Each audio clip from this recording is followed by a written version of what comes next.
Hello students. In this lecture we are going to discuss about pharmacology of diuretic group of drugs. Diuretics are the drugs which are primarily acting on the kidney. So before going into details of diuretic drug class, we would be discussing certain facts about kidney. Kidney is the most important organ responsible for formation of urine inside the body. It also helps in maintenance of extracellular fluid volume. It is also one of the major organ help in maintaining the acid-base balance of the body. As we all know, kidney is the major excretory organ of the body. It is responsible for excretion of metabolic waste and foreign substances like drug, toxin, etc. Kidney is also acting as an endocrine gland and it secretes erythropoietin hormone which is helpful for production of RBCs. Around 25% of total cardiac output goes to the kidney. Daily about 180 liters of fluid reaches the kidney, of which after processing kidney produces only 1.5 liters of urine per day. Functional unit of kidney is also known as nephron and it is responsible for all the functions carried out by the kidney. Now we see the physiology of urine formation. For the urine formation there are three important procedures. One is glomerular filtration, second is tubular reabsorption and third is active tubular secretion. Diuretic acts preliminary by inhibiting the tubular reabsorption. Just 1% decrease in the tubular reabsorption would double the urine output. This is how the primarily diuretic group of drugs act. This is a diagrammatic presentation of renal physiology. You all know that this is a glomerulus. Through the afferent blood vessels, through the renal blood flow, all the blood vessels reaches here, and by the process of glomerular filtration, a filtrate enters into the proximal convoluted tubule. This part is known as proximal convoluted tubule and it is permeable to sodium bicarbonate, sodium chloride and water. After this proximal convoluted tubule, there comes a portion known as proximal straight tubule, followed by thin descending limb of loop of Henle, which is permeable to water only. Then comes the loop of Henle because it is a loop-like structure. Then comes thin ascending limb of loop of Henle and then thick ascending limb, which is permeable to most of the solutes like potassium, calcium, magnesium, sodium, chloride and many more. After this area comes a distal convoluted tubule which is responsible for reabsorption of sodium and chloride. Also most important is reabsorption of the calcium which is under the influence of the parathormone. So this portion of the nephron is responsive to parathormone hormone. After that comes collecting tubule and then collecting duct. This is the portion from where potassium ion is added into the urine. Potassium and hydrogen are added in exchange for the NaCl. And most important aspect is this segment is responsive to aldosterone and ADH. Water permeability of this segment is under the influence of the ADH hormone. So ultimately through the passage of these tubules and this structure, normal osmolality urine is formed. Here from the plasma a filtrate is there from which most of the solutes, around 65% of the solutes are reabsorbed into the proximal convoluted tubule. Then it comes into the thick descending limb where only water gets reabsorbed. So urine becomes concentrated here because water is taken out. So all the solutes are there. So this concentrated urine then enters into the thick ascending limb where solutes are removed and sodium and chloride are also removed, and additionally potassium and hydrogen are added, and through different processes which are quite complex, ultimately normal osmolality of the urine is achieved which is excreted. And these are denoted as the site of sodium reabsorption and site of action of different diuretics, which we are going to discuss in detail in subsequent slides. But I hope now you have recalled some amount of urine formation and renal physiology from this chart. Let's go into somewhat more detail or more relevant to pharmacology. They are sites of sodium reabsorption. Basically, there are 4 sites of sodium reabsorption. First site is called as proximal convoluted tubule or site 1. Site 2 is the thick ascending limb of loop of Henle. Site 3 is the thiazide, where that thiazide diuretic act, and it is early distal convoluted tubule. And site 4 is the late distal convoluted tubule and collecting duct.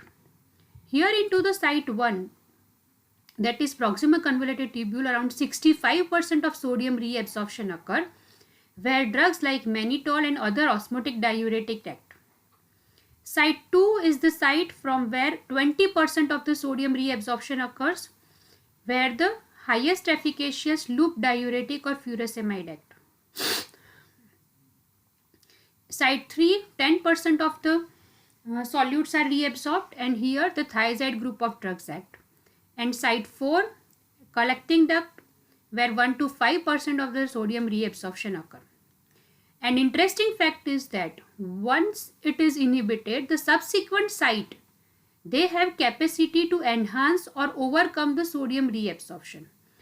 So even though the drugs acting on the proximal convoluted tubule can inhibit 65% of the sodium reabsorption, they are not very efficacious drugs because this inhibition can be overcome by other sites. So we have site 2, 3 and 4 to which this sodium reabsorption can be antagonized. That is why the drugs acting on the loop of Henle are having highest efficacy, and we will be going to discuss all these drugs in very much detail in this lecture. Now we start with the diuretic drugs. What are diuretics? They are the drugs which increases the rate of urine formation along with natriuresis. They increase sodium and water loss from the body. Water, when taken in excess amount, act as a physiological diuretic. During water diuresis, ADH remains inhibited. So ADH responsive portion of the nephron becomes impermeable to water, and water diuresis is recommended to wash out certain drugs which irritate the urinary tract or are of limited solubility in urine like salicylate, sulfonamide. Water diuresis is also recommended in the treatment of urinary tract infection also. So water is the most physiological diuretic we have. Now we come to the classification of the diuretic group of drugs. They are classified based on their efficacy as well as their site of action. Based on the efficacy, they are divided into high efficacy diuretic, also called as loop diuretic. Drugs in this category are furosemide, bumetanide and torsemide.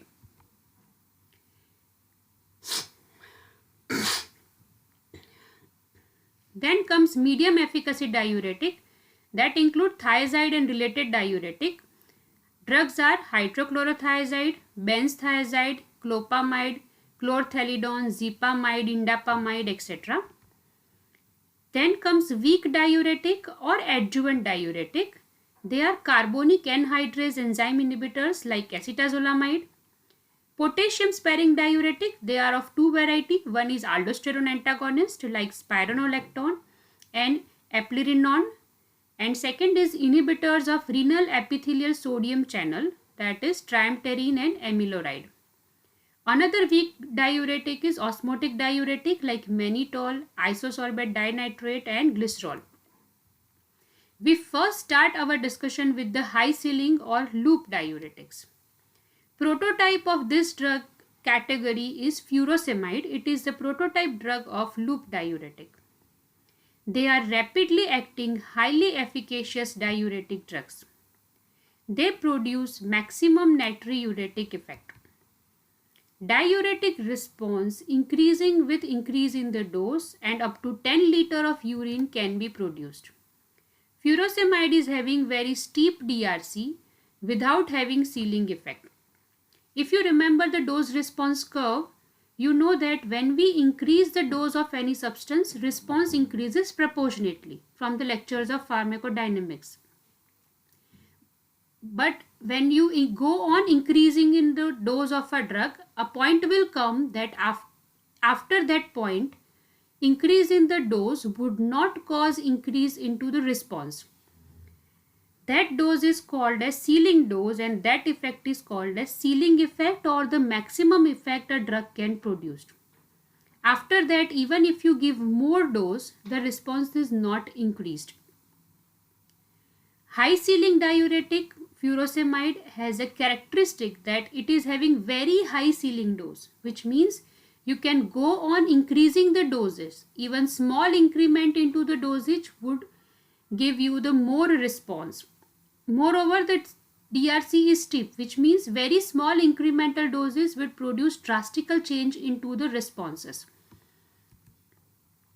So by increasing the dose of diuretic, we can produce around 10 liters of urine per day.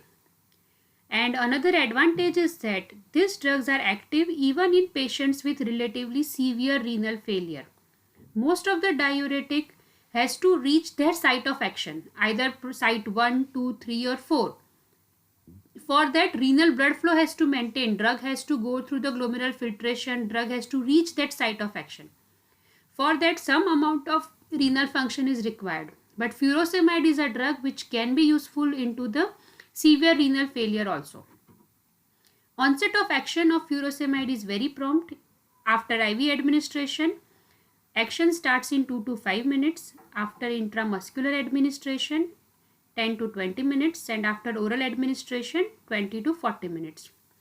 The drug is having very short duration of action of around 3 to 6 hours. Now we discuss something about its site of action, that is loop of Henle. Loop of Henle is having three components. One is descending limb of loop of Henle, which is a thin segment and it is freely permeable to water only. As the tubular urine moves down loop through the hypertonic medulla, H2O is drawn from the loop into interstitial space, and it will decrease the volume of urine and increase the concentration of the urine. Then after the loop comes the ascending limb of loop of Henle, which is a thick segment and not permeable to water. It is responsible for 25 to 30% of the filtered sodium and chloride are reabsorbed here at this site. H2O remains in the loop as sodium and chloride reabsorbed and tonicity returns to normal. This segment is also called as diluting segment of the nephron. Driving force for the reabsorption of the magnesium and calcium is usually via the paracellular pathway. Here in this diagram, it is shown that ascending limb of loop of Henle. Here you can see that this is the lumen side or the urine side. This epithelial cells are of thick ascending limb of loop of Henle, and here is the interstitium or the blood. You can see that there is a presence of sodium potassium 2 chloride symport mechanism here, through which sodium and chloride are reabsorbed and sodium is exchanged with the potassium on the other side of the cell surface with the help of sodium potassium ATPase enzyme. And magnesium and calcium go paracellularly. Sodium reabsorption, around 20 to 25% of the reabsorption occurs at this site. It is impermeable to water.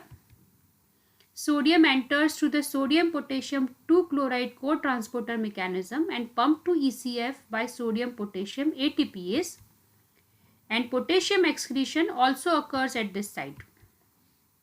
So what is the mechanism of action of furosemide? They will combine with this sodium potassium 2 chloride symport mechanism and inhibit it. They are inhibitor of the sodium potassium 2 chloride mechanism and inhibit the sodium reabsorption. So ultimately what happens? They will produce loss of diluting ability of the urine. That is increased sodium, chloride, phosphate and potassium excretion. Loss of concentrating ability. Reduction into the medullary osmotic gradient is there. Loss in ADH directed water reabsorption in collecting duct. Loss of TAL electrostatic driving force would lead to increased excretion of the calcium, magnesium and ammonia. Increased sodium excretion reaches to collecting duct. So to overcome that, there is more amount of potassium and hydrogen are excreted to reabsorb the sodium. They block the uric acid excretion at the proximal tubule and produces hyperuricemia. Increased amount of solute will reach to collecting duct, so ultimately osmolality increases and increased water excretion occurs.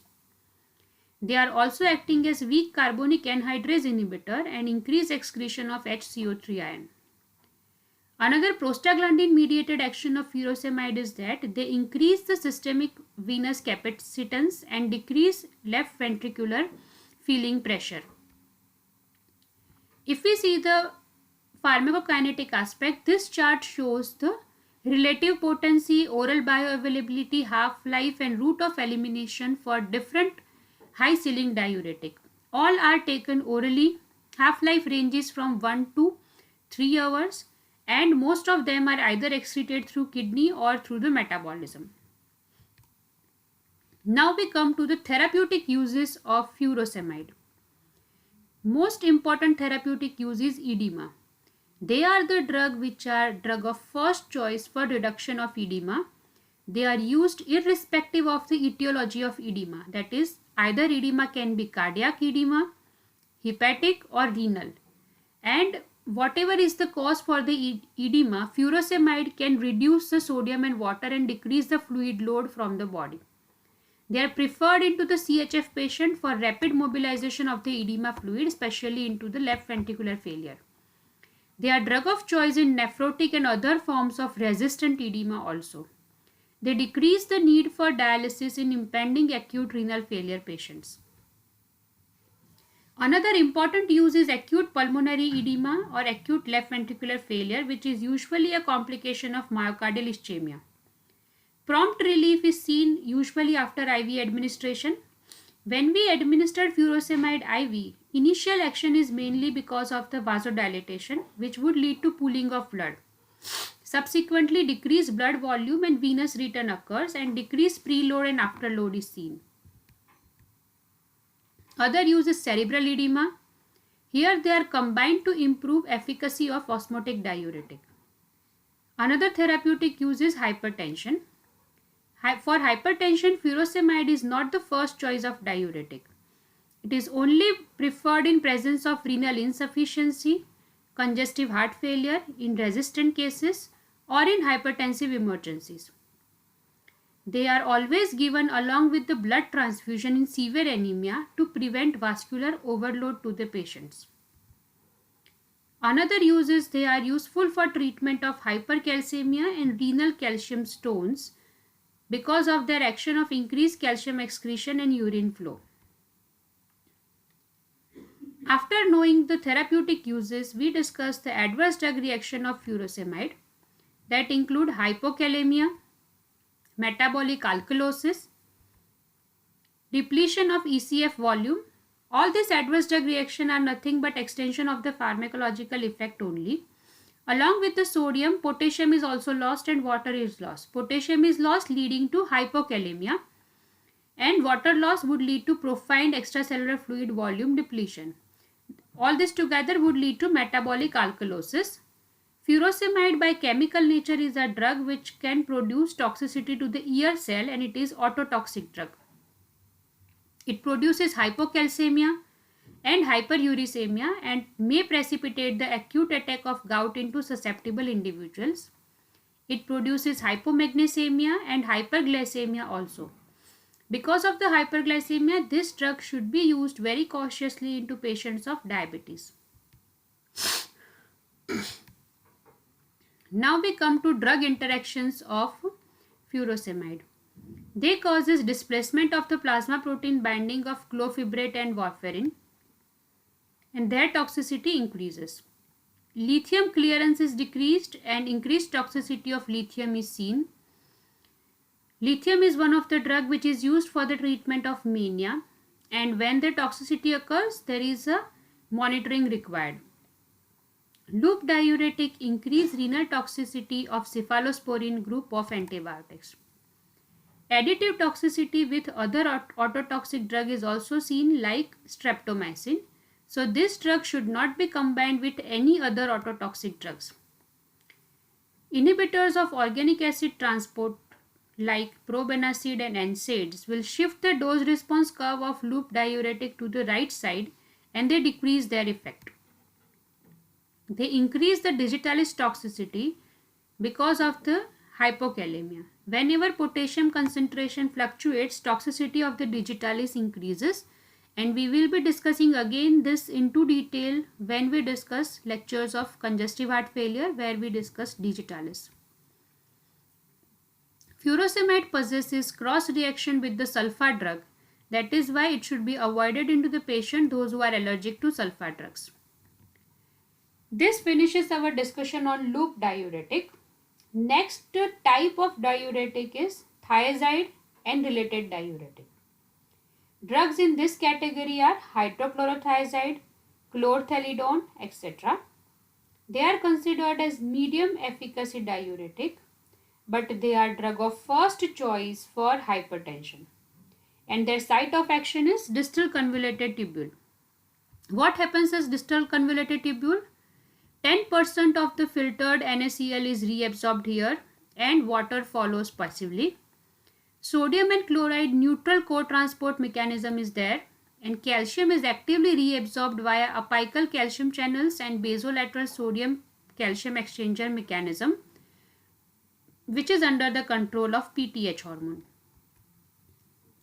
This is the site 3 or distal convoluted tubule, where there is a sodium chloride symport mechanism, and at the other end sodium potassium ATPase pump is there. There is a parathormone responsive segment. They combine with the receptor and it will stimulate the calcium reabsorption, and there is a calcium sodium exchanger mechanism is also there. So distal convoluted tubule is impermeable to water. Sodium reabsorption around 10% is there. But still, even though they reabsorb 10% of water, it is a site 3. After that, we have only site 4, to which only 1% reabsorption, 1 to 5% of reabsorption can be compensated. So drugs acting at site 3 are more efficacious for the management of hypertension. Sodium enters the cell through sodium chloride symporter mechanism and pumped to ECF by sodium potassium ATPase.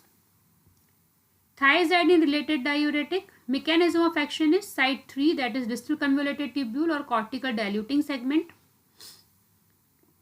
where thiazide inhibit the sodium chloride symporter mechanism and ultimately inhibit the reabsorption of sodium from the site 3. So pharmacological actions are, they increase the urinary excretion of sodium, chloride, potassium and water. They increase potassium excretion due to the increased urine flow per se, increased sodium calcium exchange mechanism and increased aldosterone release. They also cause reduction into the ECF volume and contraction of the ECF fluid is seen. They also cause reduction into the blood pressure by lowering down the cardiac output. These drugs are very less effective into the low GFR, that is when glomerular filtration rate goes below 30 to 40 ml per minute, these drugs becomes ineffective. They reduce calcium excretion. Additional carbonic anhydrase inhibitory action is also seen into the proximal tubule, but it is very weak and clinically insignificant.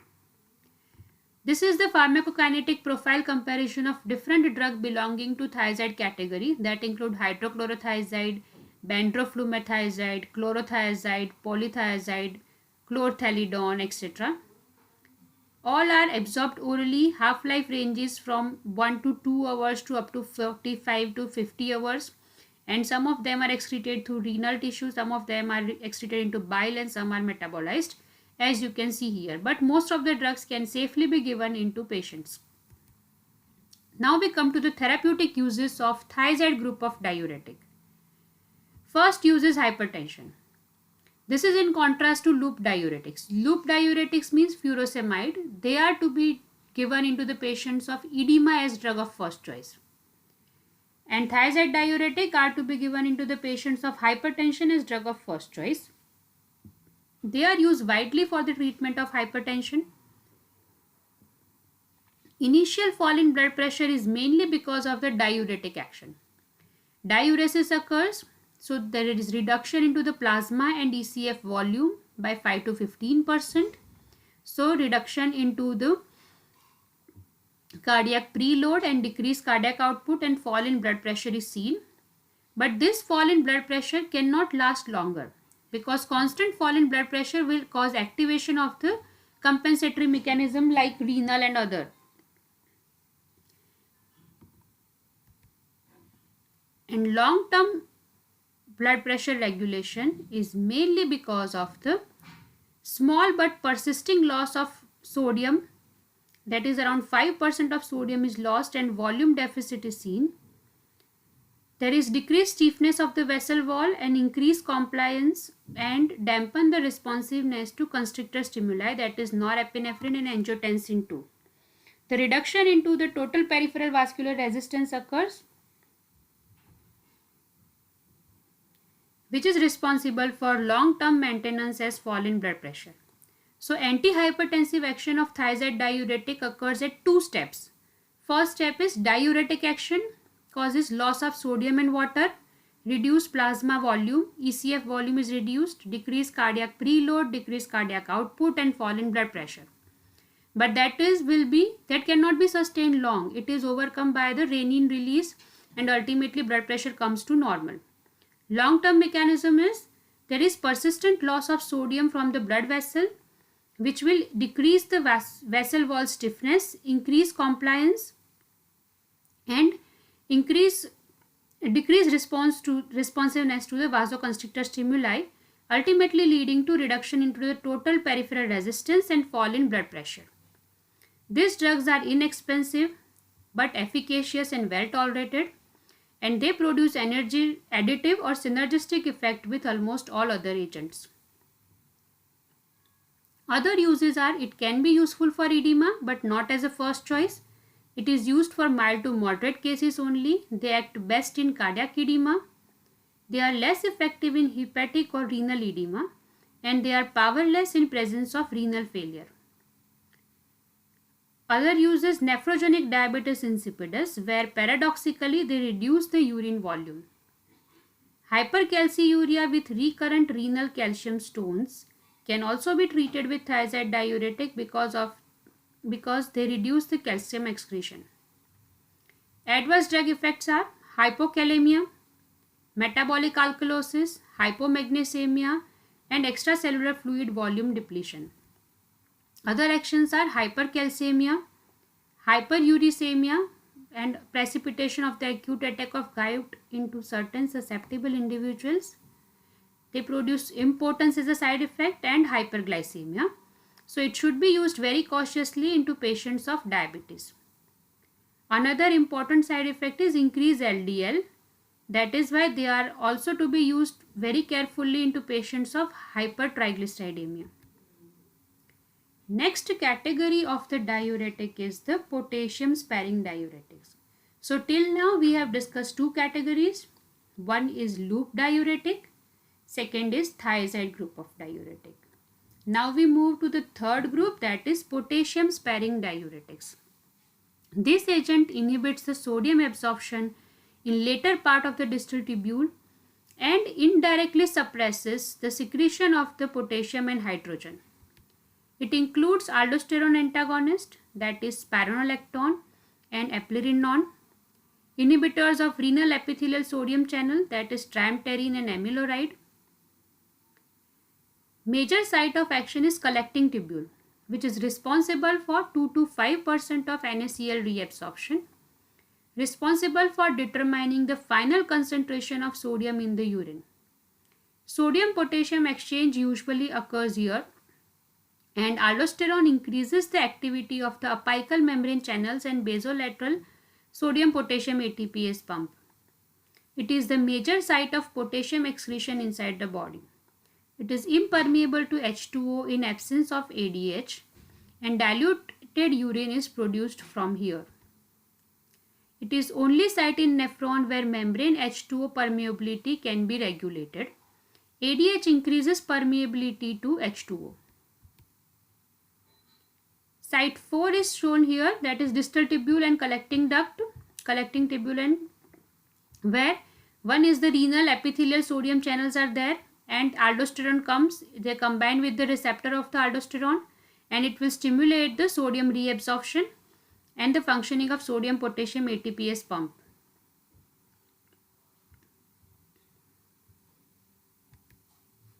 Sodium reabsorption around 2 to 5% occurs here. Sodium enters through the epithelial sodium channels and pumped to ECF by sodium potassium ATPase pump, and potassium enter into the lumen. Drug which is prototype of potassium sparing diuretic is spironolactone. Mechanism of action is it is acting at site 4, that is collecting tubule. It is acting as aldosterone receptor antagonist. It is combining with the aldosterone receptor and does not allow aldosterone to act. They increase the sodium and decrease potassium excretion. No effect on sodium and potassium transport in absence of aldosterone. Mild salt diuretic action is also seen.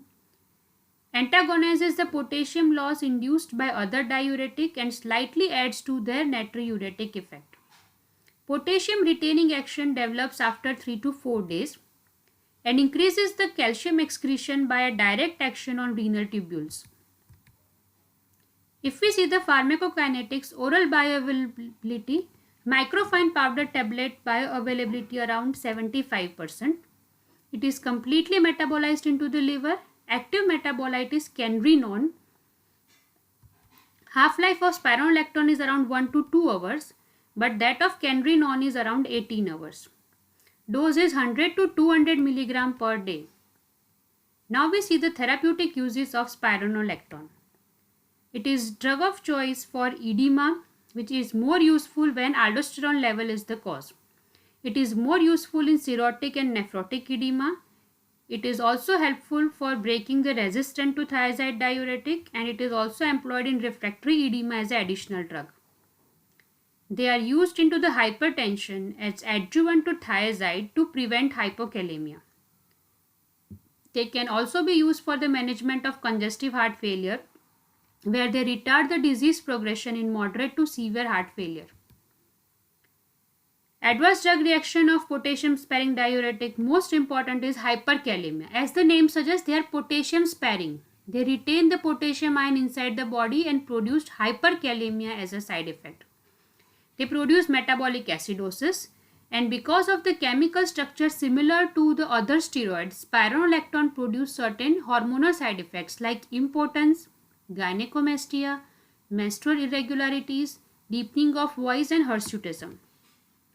They also produce certain CNS side effects like dizziness and sedation.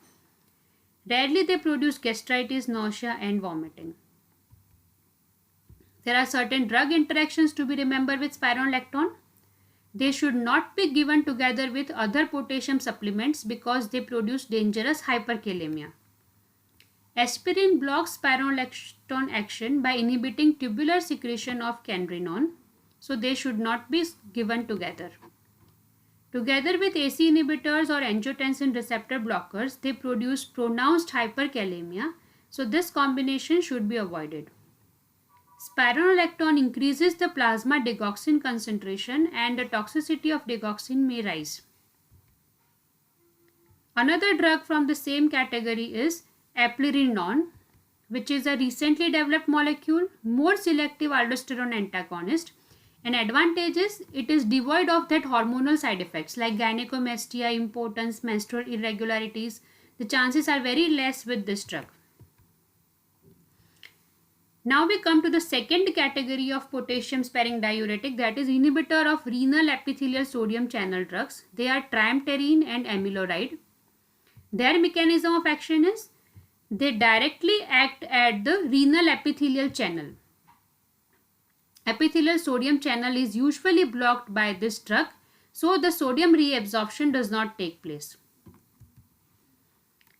Both can be given orally Bioavailability is around 50%, half-life is 4 hours and 21 hours, and route of elimination is renal and metabolic, as you can see here. Now we come to the therapeutic uses of this diuretics.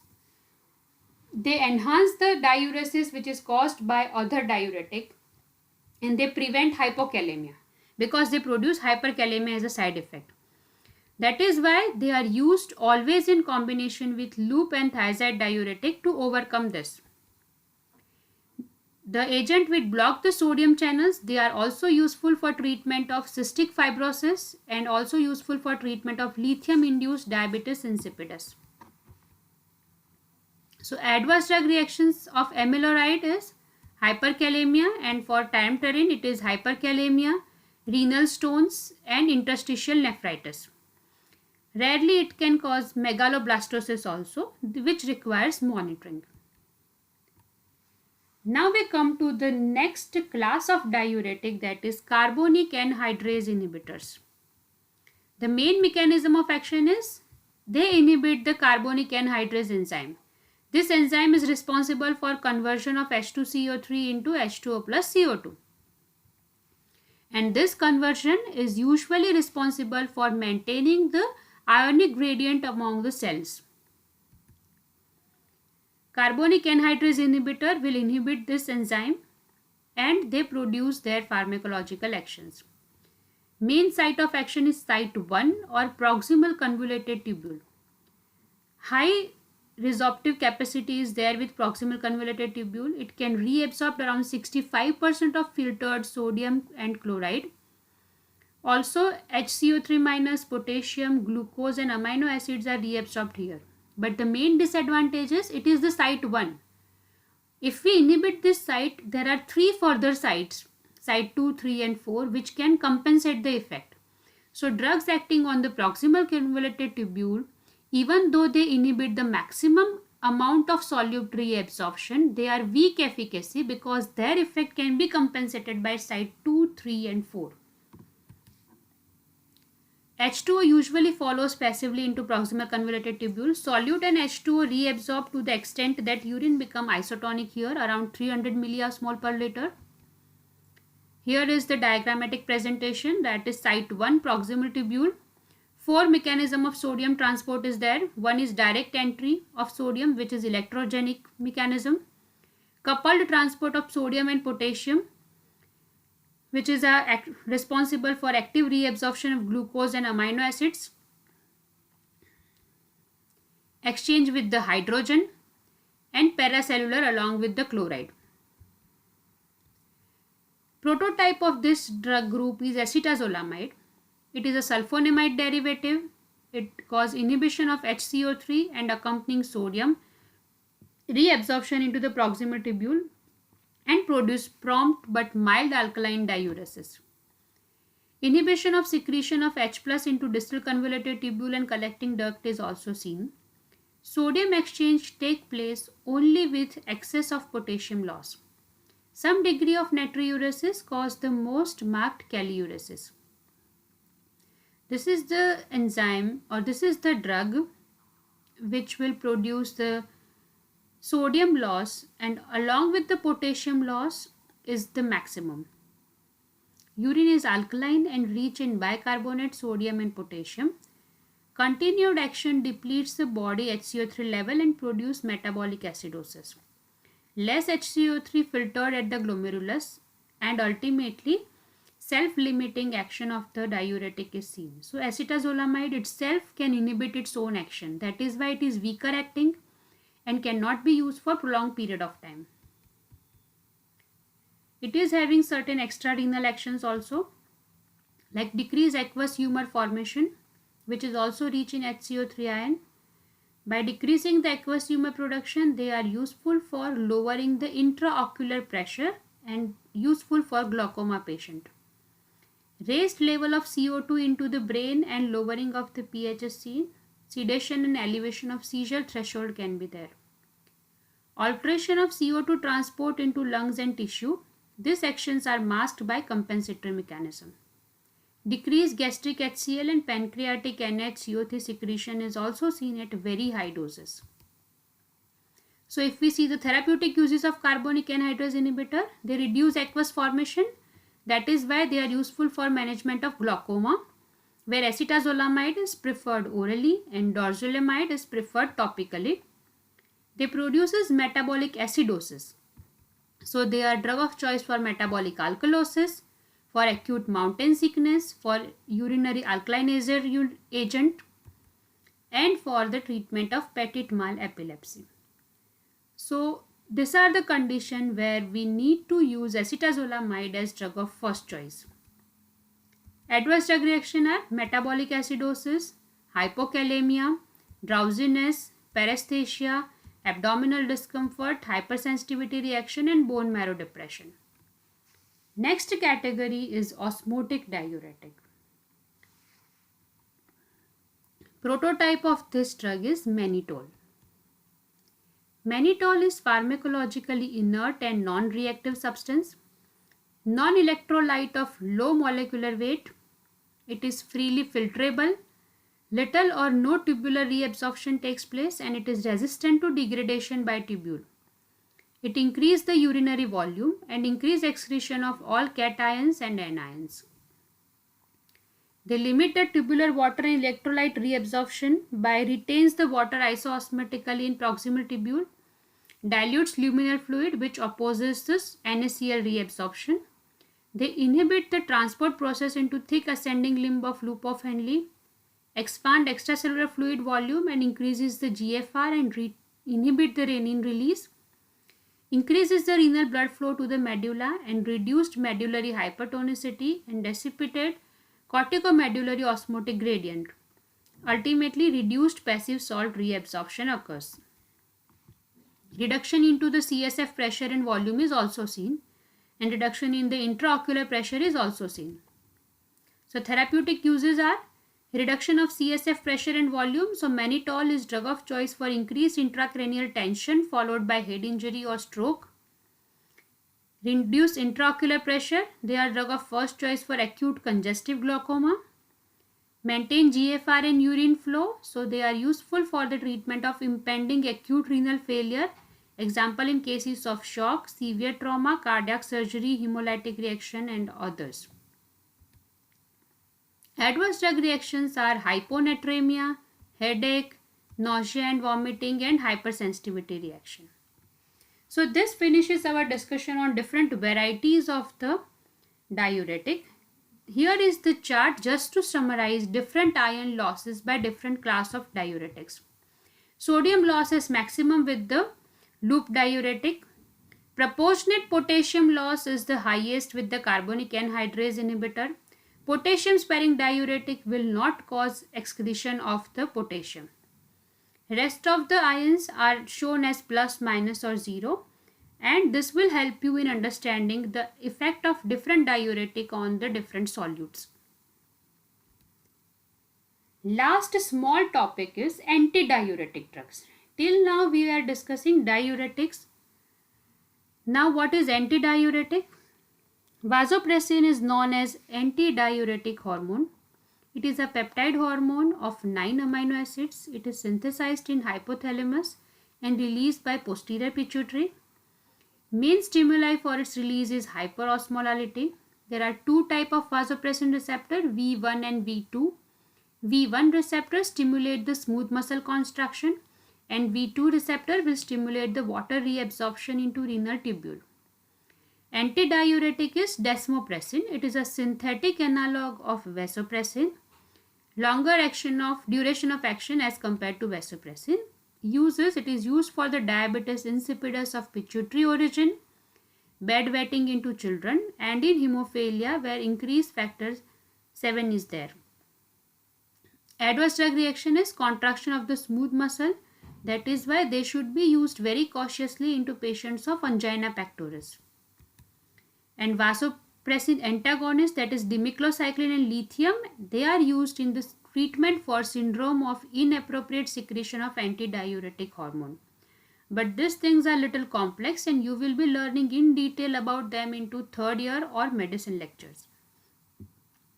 I hope you have understood the basic pharmacology of the diuretics, and if you have any questions you can ask here into comment box. Thank you.